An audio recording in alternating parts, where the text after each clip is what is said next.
my name is Holly. Welcome to the Murder She Shed, the place we discuss true crime right from my she shed. Today is a pretty recent case of 3-year-old ARELY Hernandez, who was given a 12-hour exorcism by her grandfather, mother, and uncle. First, before we get into the horrible details of this case, this is one of those grimy child cases, and if you're extra sensitive, this is a warning before we start. Also, could you please hit that like and subscribe for more true crime content right from my Murder She Shed. All right, guys, you've been forewarned. Here we go. On September 24th, 2021, the San Jose Police Department was notified of little ARELY'S death that had occurred at a church. When they arrived, ARELY was on the floor unresponsive, so they began CPR. But she was pronounced dead at 8:59 p.m. The autopsy would determine the death was caused by asphyxia, mechanical asphyxia, and smothering. ARELY also had injuries to her eyes, face, neck, and chest. ARELY'S mom, CLAUDIA Hernandez, was interviewed by authorities. CLAUDIA stated to officers that the night before, 3-year-old ARELY would wake up and scream and cry periodically during the night. So, she believed this meant ARELY was possessed by a demon. Literally, guys, I am not joking. She really believed this. A 3-year-old who could have been, I don't know, crying because maybe she didn't feel good or had an earache, a bad dream, hungry, a number of things. To me, this would have been insane to automatically think that was demon possession. But to Claudia, it sounds insane.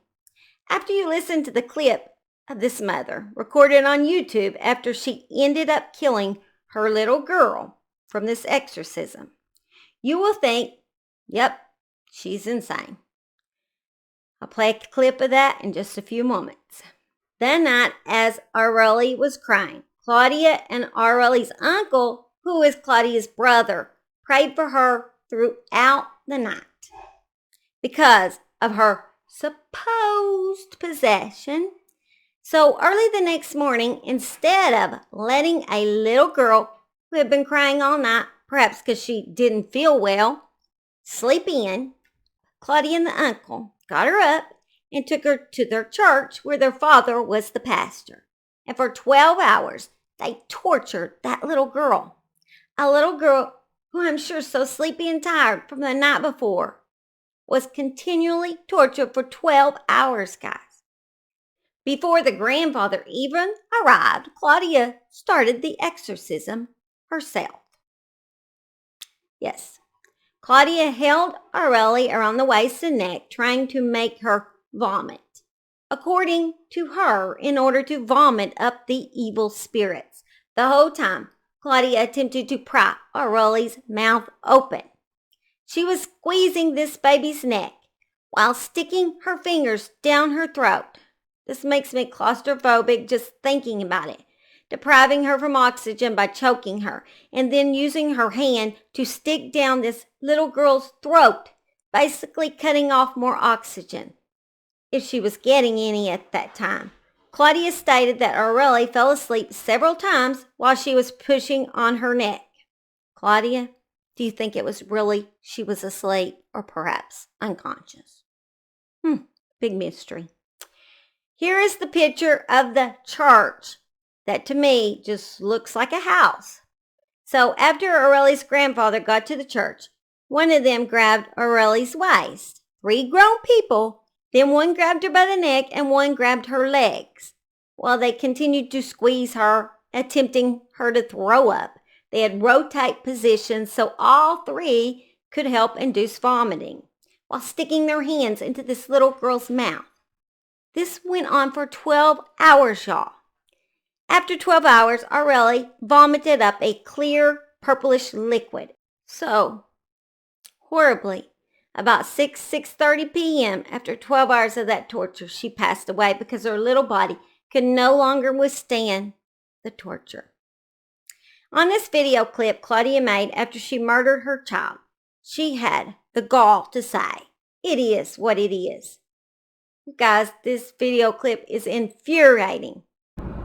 It's hard, and to think that I'm not gonna see her grow up, like how I thought that I was gonna see her grow up, like I know everybody wants to know what happened to her, like the cause of her death, and I will talk to you guys about it.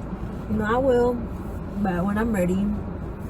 And I don't know, I could sit here and be negative about the thing, like, oh, like I wish I could go back and this and that, but it's like there is no point of me doing that, because I cannot change what is, it is what it is. So, and I don't know, I could sit here and be negative about the thing, like, oh, like I wish I could go back and this and that, but it's like there is no point of me doing that, because I cannot change what is, it is what it is. So, it's crazy, it's crazy what you see, like how I see like people that were close to me, and they can say they care about my daughter, but like if you really care about my daughter, you would check up on her, when she was alive. You would post her when she was alive, you know what I mean? But all of a sudden she passed away, and you over here doing all these extra things for what? Saying that this and that. Like, no. Whenever people want to be out here saying this and that, like, it does not matter, okay? It doesn't matter. It doesn't matter because you were not there, and I don't care. Like, you cannot come to me trying to tell me this and that. Like, no, because like I said, you were not there, and a lot of people turn on me because after my daughter passed away, a lot of people thought like a lot of things because after my daughter passed away, because of how the situation looked. But like I said, if you weren't there, if you don't know what happened, then whatever you want to be out here saying, whatever you want to be out here making people believe, then that's really on you. Even though Arely died around 6 p.m., 911 was not called till 8:12 p.m. She only called because family had advised her to. It is not clear what family member had advised Claudia to call. Claudia also stated that they had not given Arely any food or much water for 20 hours before her death. I'm supposed because they kept trying to make her vomit. The mother, grandfather, and uncle were all arrested on felony child abuse charges. The grandfather and pastor said this about the death of his granddaughter. The grandfather did. He said, "We were trying to free Arely from her evil spirits." He described her death as the stuff of God. This is a post from Claudia's Instagram.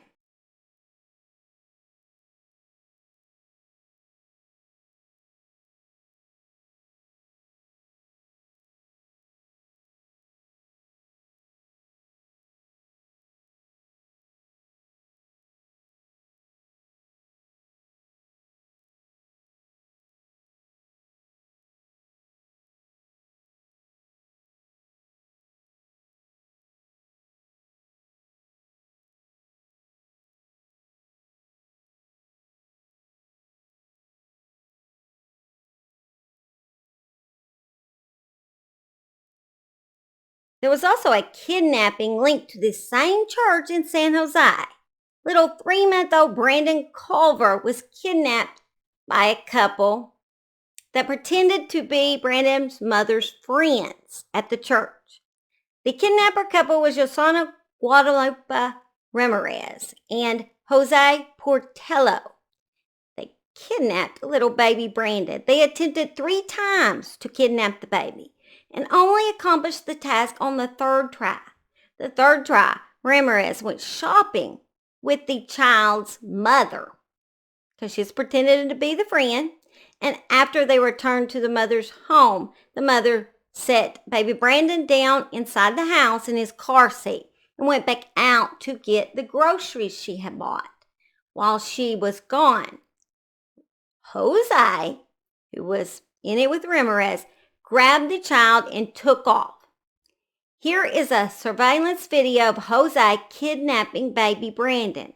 Luckily, the authorities found baby Brandon at the kidnapping couple's house and he was safe. Authorities think they were going to keep the baby and raise him as their own because they had all the equipment to do that, formula and all that. I am not sure of the beliefs of the church, or if these are just some strange coincidences. While baby Brandon went back to his wonderful home, little Aurelie found a heavenly home.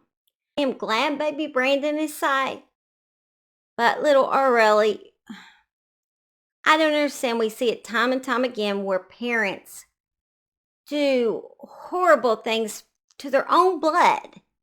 Little individual that cannot protect itself, take care of itself. That's what you're there for as a parent. And you're doing these most horrific things to these little babies. I think that's why we as crime shows analyze them so much, because we simply don't understand how anybody could be so horrible. And also, so maybe we can prevent it from happening again. We have to discuss this stuff. And it just blows your mind. If you are a normal parent, this is something that you just can't even comprehend. And I do hope little Aurelie finds some sort of justice.